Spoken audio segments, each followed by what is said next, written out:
আপনি যে বন্ধুর বাড়ি গিয়েছিলেন, কি হাদিয়া আল্লাহ তাআলা দিয়ে দিল? কয় শোনেন, আল্লাহ রব্বুল আলামিন আমার উম্মতের জন্য 50 ওয়াক্ত নামাজ দিয়ে দিয়েছেন। আমি খুশি হইয়া চলে আসছি। জোরে কোন সুবহানাল্লাহ। নবী আমার খুশি। 50 ওয়াক্ত নামাজ পড়ে তিনি খুশি হয়ে গেছেন। হ্যাঁ, মুসা আলাইহিস সালাম তো পূর্বের নবী। কি কন? তার অভিজ্ঞতা বেশি। তিনি বললেন, হুজুর আমার, আপনার উম্মতরা কিন্তু 50 ওয়াক্ত নামাজ পড়তে পারবে না। আপনি তাড়াতাড়ি আল্লাহর দরবারে চলে যান।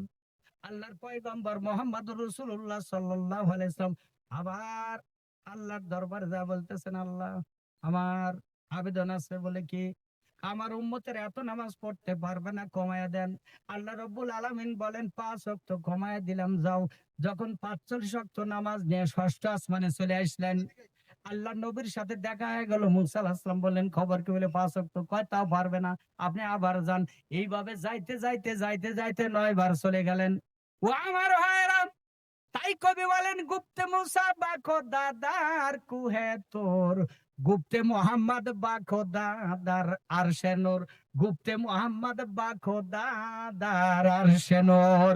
ও আমার ভাইরা, আল্লাহ রব্বুল আলামিনের পয়গম্বর মুসা আলাইহিস সালাম যখন গেছিলেন, আল্লাহ বলছিলেন পায়ের জুতা খুলে আইসেন। জোরে কোন সুবহানাল্লাহ।